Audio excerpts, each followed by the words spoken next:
desert is hot. It is very hot. The desert is usually compared to a dirty ice cube, except that it is dry and very, very hot.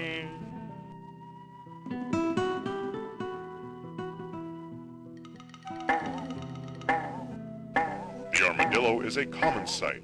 Feasting on ants and an occasional grasshopper, he bothers no one.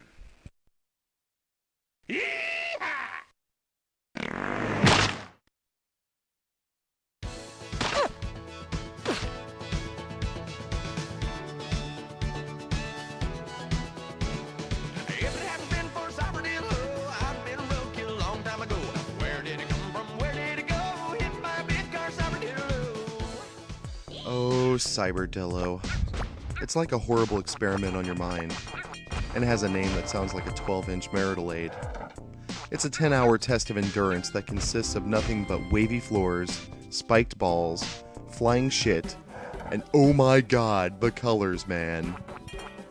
As you play, you'll come to realize that this is a game that was either developed by hippies that were stoned out of their gourds, or more likely, an obvious attempt to make a game for stoners, only with a bunch of shit jokes attached.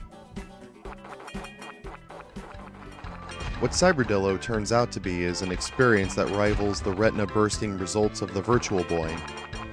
Much like that infamous scene in A Clockwork Orange, Cyberdillo is like holding your eyes open with toothpicks and staring into a bunch of TVs for hours on end.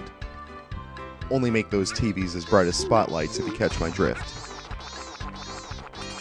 If the migraine you inherit from the shitty clip art on the walls doesn't kill you, the motion sickness you'll get from the randomly leveled floors will be sure to have you crawling off in search of some Dramamine real quick.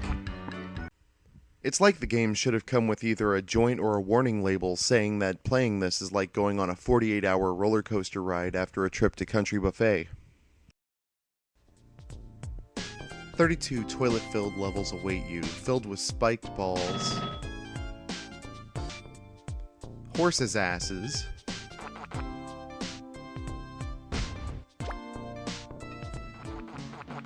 some sort of flying watermelon fish, and a bunch of other crazy crap thrown in for good measure, and just for the sake of it.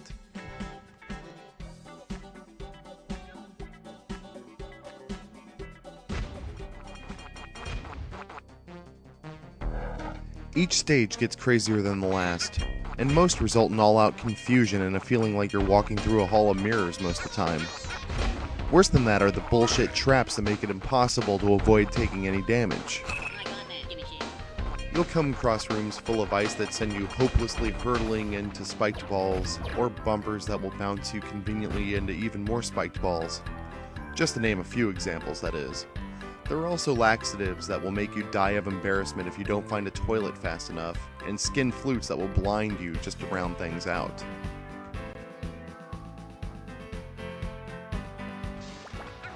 Cyberdillo himself comes packing a plunger gun that's nothing but an overglorified pea shooter.